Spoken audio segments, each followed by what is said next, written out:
Hello friends, welcome to my channel. आज की इस वीडियो में हम लोग पढ़ने वाले हैं रीति काल की प्रमुख प्रवृत्तियां पर प्रकाश डाले। इस क्वेश्चन का आंसर आपको अपने बोर्ड परीक्षा में कैसे लिखना है, इसके बारे में आज हम लोग डिस्कस करने वाले हैं। फ्रेंड्स, ये क्वेश्चन इस तरीके से भी आ सकता है या फिर ये क्वेश्चन एग्जाम में कुछ इस तरीके से भी पूछ सकता है। रीति काल की विशेषताएं पर विचार करें। ठीक है फ्रेंड्स, ये दोनों क्वेश्चन सेम ही है एंड इसका आंसर भी सेम ही बनेगा। ठीक है, तो इसको कैसे लिखना है इसके बारे में आज हम लोग डिस्कस करेंगे। और क्योंकि ये 20 मार्क्स का पूछा जाता है प्रश्न, इसीलिए ये हमारे लिए बहुत ही इम्पोर्टेंट हो जाता है फ्रेंड्स। ठीक है, तो चलिए शुरू करते हैं। तो फ्रेंड्स, सबसे पहले आपको क्या करना है, सबसे पहले आपको प्रस्तावना का हेडिंग डालना है। ठीक है फ्रेंड्स, उसके बाद आपको लिखना है प्रस्तावना में हम रीति काल की जो मौलिक बातें होगी, जो प्रमुख बातें होगी, उसे हमें प्रस्तावना में लिखना होता है फ्रेंड्स। ठीक है, तो हम लिखेंगे प्रस्तावना का हेडिंग डाल के, हिंदी साहित्य के इतिहास में 1643 ईस्वी से 1843 ईस्वी तक के कालखंड को रीति काल की मान्यता दी जाती है। और फ्रेंड्स, अगर आपको बनाना हो इसे विक्रम संवत में तो आपको 57 यानी कि 57 इसमें जोड़ना होगा। 43 में दो जगह विक्रम संवत जो कि 1700 से माना जाता है रीति काल का। ठीक है फ्रेंड्स, अगर आपको लिखना है ईस्वी में तो आप 1643 ईस्वी लिखिएगा। ठीक है, और फ्रेंड्स, अगर आप विक्रम संवत को चेंज करना चाहते हैं ईस्वी में तो आपको 57 माइनस करना है, तो वो हमारा आ जाएगा ईस्वी। फ्रेंड्स, ये बेसिक बातें थी जो आपको पता होना चाहिए, इसलिए मैंने यहाँ पे डिस्कस कर ली। उसके बाद आपको लिखना है, जिसे हम उत्तर मध्यकाल भी कहते हैं, इस काल के नामकरण को लेकर साहित्य इतिहासकारों में मतभेद रहा है। जैसे मिश्र बंधुओं ने अपने साहित्य इतिहास मिश्र बंधु विनोद में रीति काल को अलंकृत काल कहा है। आचार्य रामचंद्र शुक्ल ने अपने साहित्य ग्रंथ हिंदी साहित्य का इतिहास में रीति काल का नामकरण दिया है, जिसको अधिकतर विद्वान स्वीकार करते हैं तथा आज हम रीति काल के नाम से ही इस काल को पढ़ते हैं। आचार्य विश्वनाथ प्रसाद मिश्र इस काल को श्रृंगार काल कहते हैं। वहीं डॉक्टर रमाशंकर शुक्ल रसाल इस काल को कला काल कहते हैं। रीति काल में 3 प्रकार की काव्यधारा प्रवाहित होती है: रीतिबद्ध, रीति सिद्ध तथा रीति मुक्त काव्यधारा। तो फ्रेंड्स, प्रस्तावना में आपको इतना ही लिखना है एंड उसके बाद आपको पैराग्राफ चेंज करना है एंड लिखना है, आगे रीति काल की प्रमुख प्रवृत्तियां विस्तार पूर्वक उदाहरण सहित निम्नलिखित है। और हम 1 बाय 1 सभी प्रवृत्तियां को देखेंगे। ठीक है, तो पहला हेडिंग आपको डालना है लाक्षणिकता, जो कि इस काल की प्रमुख प्रवृत्तियां में से एक है। ठीक है, तो पहला हेडिंग आपको डालना है एंड उसके बाद आपको लिखना है, रीति काल के कवियों ने संस्कृत आचार्यों के भांति लक्षण ग्रंथों का निर्माण किया, इसलिए लाक्षणिकता इस काल की सबसे बड़ी विशेषताओं में से एक है। रीति काल में लक्षण ग्रंथों की एक परंपरा ही चल पड़ी। एक से बढ़कर एक कवि हुए जिन्होंने काव्य शास्त्रीय ग्रंथ लिखे। इस युग के प्रमुख कवि कुछ इस प्रकार हैं जिन्होंने लक्षण ग्रंथ लिखे: चिंतामणि, केशवदास, महाराज जसवंत सिंह, मतीराम, कुलपति मिश्र, देव, भिखारीदास आदि तथा उनके द्वारा लिखे गए कुछ प्रमुख लक्षण ग्रंथ इस प्रकार हैं: छंद विचार, काव्य प्रकाश, भाषा भूषण, रसराज, रस रहस्य, भाव विलास, काव्य निर्णय आदि। एंड उसके बाद हम लिखेंगे एक पंक्ति फ्रेंड्स, जो कि आपको जरूर ही लिखना है। ठीक है, उसके पैराग्राफ आपको चेंज करके, जो सुरवानी ग्रंथ है तिनको समुख विचार, चिंतामणि कवि करत है भाषा कवित विचार। ठीक है फ्रेंड्स, उसके बाद हम देखते हैं अगली प्रवृत्तियाँ। ठीक है, तो अगला हेडिंग आपको डालना है विभिन्न काव्य धाराएं का आपको हेडिंग डालना है। ठीक है, एंड लिखना है आपको, रीति काल में 3 प्रकार की काव्य धाराएं प्रवाहित होती है: रीतिबद्ध, रीति सिद्ध तथा रीति मुक्त। और इन तीनों काव्य धाराओं में 3 प्रकार की काव्य रचनाएं देखी जा सकती हैं। रीतिबद्ध काव्य धारा के कवियों ने लक्षण ग्रंथ का निर्माण किया तथा रीति सिद्ध कवियों ने रीति युक्त काव्य की ही रचना की, परंतु वह रीति युक्त होते हुए भी स्वतंत्र काव्य रचना थी। वहीं रीति मुक्त कवियों ने रीति परंपरा से मुक्त स्वच्छंद काव्य रचना की। तो फ्रेंड्स, आपको यहाँ पे भी एक एग्जाम्पल के तौर पे दोहा अवश्य लिखना है। ठीक है, तो सबसे पहले हम लिखेंगे रीतिबद्ध का, फिर रीति सिद्ध और रीति मुक्त। तो रीतिबद्ध के लिए आप क्या कीजिए, ये दोहा जो मैंने अभी आपको बताया है, ये चिंतामणि जी का लिखा हुआ दोहा है, तो इसे आप लिख दीजिए रीतिबद्ध के लिए। ठीक है, अब देख लेते हैं रीति सिद्ध और रीति मुक्त के लिए। तो रीति सिद्ध कौन थे? तो बिहारी लाल थे। यहाँ पे ये दोहा तो मैंने आपको जीवन परिचय में भी कराया था इस दोहा को, ठीक है फ्रेंड। तो आप इसे आराम से लिख सकते हैं अगर आपको याद होगा तो। नहीं पराग नहीं मधुर मधु, नहीं विकास यही काल, अली कली ही सो बंधियो, आगे कौन हवाल। और एक देख लेते हैं रीति मुक्त से। तो ठीक है, इसके लिए आपको लिखना है अति सुधो स्नेह कुमारग है, तह ने कुसयापन बाक नहीं। ये था घनानंद जी का दोहा, ठीक है फ्रेंड्स। तो इस तरीके से आपको लिख लेना है। उसके बाद तो श्रृंगारिकता का हेडिंग देने के बाद आपको लिखना है श्रृंगारिकता रीतिकालीन कवियों की सबसे प्रमुख विशेषता रही है, अतः रीतिकालीन कविता में श्रृंगार रस की प्रधानता देखी जा सकती है। रीतिकालीन कवियों ने श्रृंगार रस की दोनों ही पक्षों का संयोग तथा वियोग का सुंदर चित्रण किया है। वहीं साथ ही साथ नख सिख वर्णन, ऋतु वर्णन का भी मनोहर चित्रण किया है। इस काल के कवियों ने नारी, नायिका, प्रेमिका तथा ईश्वर के सौंदर्य वर्णन का चित्रण अपने काव्य में किया है। उसके बाद आपको इससे संबंधित एक दोहा जरूर ही लिखना है, ठीक है फ्रेंड। तो आप क्या लिखिएगा? आपको लिखना है बतरस लालच लाल की मुरली धरी, लुकाए सौ करे भौहन हंसे, दैन कहे नटी जाए, ठीक है फ्रेंड्स। उसके बाद देखते हैं अगली प्रवृत्तियाँ। अगली जो प्रवृत्तियाँ है इस काल की वो है आश्रयदाताओं की प्रशंसा। इस काल के जो कवि थे वो सभी बहुत ही ज़्यादा अपने आश्रयदाताओं की प्रशंसा किया करते थे, ठीक है। तो ये भी इनकी प्रमुख प्रवृत्तियों में से एक है। रीतिकाल के अधिकतर कवि जो हैं वो दरबारी कवि हुआ करते थे, अर्थात रीतिकालीन काव्य रचना सामंती परिवेश में हुई है, इसलिए उनके द्वारा लिखी गई कविताओं में उनके राजाओं के प्रति प्रशंसा देखी जा सकती है। यहाँ तक कि कहीं कहीं तो कवि अपने आश्रयदाताओं की प्रशंसा करने के लिए अतिशयोक्तिपूर्ण वर्णन भी करते हैं। उदाहरण सहित हम भूषण की पंक्तियों को देख सकते हैं।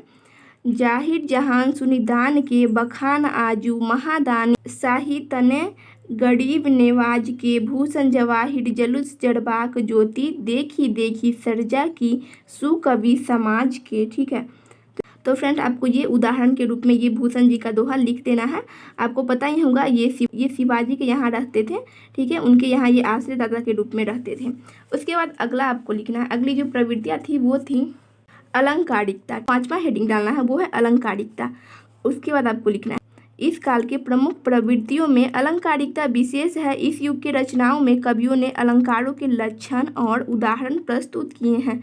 वहीं कविताओं में भी अलंकार योजना पर विशेष ध्यान देकर काव्य रचना की है।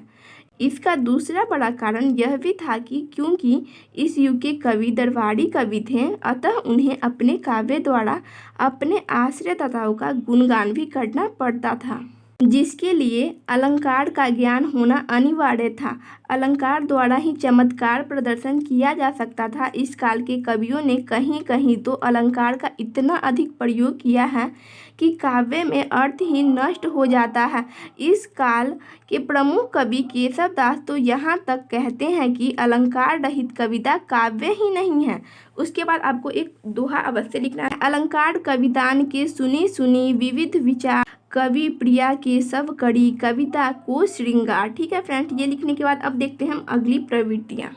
तो अगला हेडिंग आपको डालना है नारी चित्रण, ठीक है फ्रेंड्स, जो कि हमारा 6ठा हेडिंग है।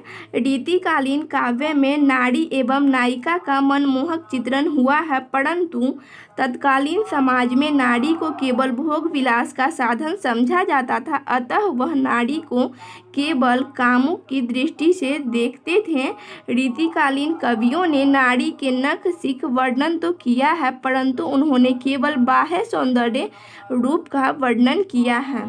उन्होंने समाज के अभिन्न अंग तथा हम सब की जननी को केवल भोग विलास का उपकरण मात्र समझा। इस काल के काव्य में रूप वर्णन, सौंदर्य वर्णन, श्रृंगार वर्णन, विलासिता और साथ ही साथ अश्लीलता भी देखी जा सकती है।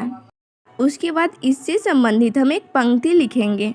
काम अंधकारी जगत लखे न रूप कुरूप, हाथ लिए डोलत फिरे कामिनी छड़ी अनूप, ताते कामिनी एक ही कहन सुनन को भेद, राचे पागे प्रेम रस मैटे मन के खेद, रचि राम संग भिलनी जदुपति संग अहिरी, प्रबल सदा वनवासिनी नवल नागरीन पीड़ी। उसके बाद फ्रेंड आपको अगला हेडिंग डालना है भक्ति और नीति का। ठीक है फ्रेंड, तो आपको हेडिंग डालना है एंड लिखना है आपको, जहाँ रीतिकालीन काव्य में रीति निरूपण, श्रृंगारिकता तथा अलंकारिकता से परिपूर्ण काव्य रची जाती थी, वहीं कुछ कवि वर्ग ऐसे भी थे जिन्होंने भक्ति और नीति से परिपूर्ण काव्य रचना की। इस काल में भक्ति काल के चारों काव्य धारा से प्रभावित कवि नजर आते हैं, जिनमें अधिकतर रीति मुक्त और रीति सिद्ध कवि हुआ करते थे, अर्थात रीतिकालीन कवि भक्ति और नीति से अछूते नहीं। उसके बाद फ्रेंड आपको एक दोहा लिखना है, आपको पता ही है। तो पहले हम भक्ति का दोहा देखते हैं। तो आपको लिखना है, देखो त्रिपुरारी की उदारता अपार, जहाँ जय फल वाड़ी फूल एवं द्विविध हथुड़ को। तो फ्रेंड ये दोहा आप लिख सकते हैं, या फिर आपकी इच्छा हो तो आप इस दोहा को लिख सकते हैं। हरि भजले मन मेरे भाई, हरि भजे निर्मल भव विकारी, अबे तेरी हूँ बाड़ी आई। तो फ्रेंड्स अगला हेडिंग आपको नीति का डालना है, नीति का हेडिंग डालना है एंड लिखना है आपको, जप माल छाप तिलक सड़े न एको कामू, मन काचे नाचे वृथा साचे राचे रामू। ठीक है, अगर आप चाहें तो ये लिख सकते हैं, या फिर आप ये भी लिख सकते हैं, आपको जो याद हो वो आप लिख सकते हैं। ठीक है फ्रेंड्स, तो आपको लिखना है, दुसह दुराज प्रजानु को क्यों न बजे दुख दंदू, अधिक अंधेरी जग करे मिल मावस रवि चंदू।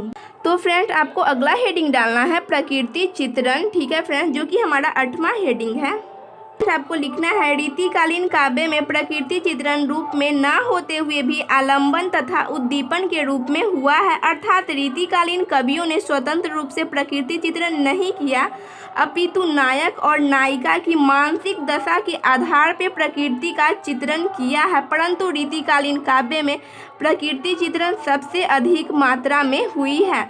उसके बाद फ्रेंड्स आपको इससे संबंधित पंक्ति लिखना है, मेरे जान पौनो सिरी को पकड़ी कोनो, घड़ी एक बैठी कहूँ धामे बितवत है। उसके बाद फ्रेंड्स हम देखेंगे रस छंद के विषय में। ठीक है, तो रस छंद का आपको हेडिंग डालना है रस या छंद, तो आप छंद का हेडिंग यहाँ पे डाल सकते हैं। ठीक है फ्रेंड्स, उसके बाद आपको लिखना है, रीति काल की सबसे प्रमुख रस श्रृंगार रस थी, उसी के साथ साथ वीर रस का भी चित्रण हमें रीति काल में देखने को मिलता है। इस काल के काव्य में दोहा, चौपाई, सवैया, कवित्व, छप्पे, कुंडलिया आदि छंदों का प्रयोग किया जाता था।